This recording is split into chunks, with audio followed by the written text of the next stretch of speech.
Shirikisho la soka duniani FIFA kwa kushirikiana na kampuni ya vifaa vya michezo ya Adidas limetangaza matumizi ya mpira mpya utakaotumika kuanzia hatua za nusu fainali hadi mchezo wa fainali wa kombe la dunia mwaka 2026. Mpira huo unaoitwa Tri-Onda Final umetambulishwa rasmi na Adidas ukiwa na toleo maalum la mpira wa Tri-Onda uliotumika tangu hatua ya makundi hadi robo fainali za michuano hiyo.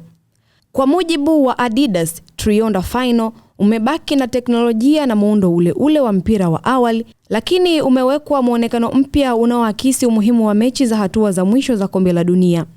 Muonekano wa mpira huo unaenzi miji minne itakayokuwa wenyeji wa hatua za mwisho za michuano hiyo, ambayo ni Dallas, Atlanta, Miami na New Jersey. Muundo wa rangi yake ya dhahabu, nyeupe na nyeusi umechochewa na kombe la dunia la FIFA, huku rangi ya dhahabu ikiakisi hadhi ya kombe hilo na rangi nyeusi ikiupa mpira muonekano wa kipekee. Michoro ya pembe tatu iliyopo kwenye mpira huo imebeba heshima kwa miji yote 16 iliyokuwa wenyeji wa michuano hiyo, ikiwa ni kumbukumbu ya safari ya kombe la dunia kubwa zaidi kuwahi kufanyika. Mabadiliko hayo yanalenga kuipa hadhi ya kipekee hatua ya mwisho ya mashindano hayo, ikiwa ni mara ya kwanza kwa FIFA kutumia mpira tofauti kwa mechi za nusu fainali, mchezo wa kutafuta mshindi wa tatu na fainali ya kombe la dunia.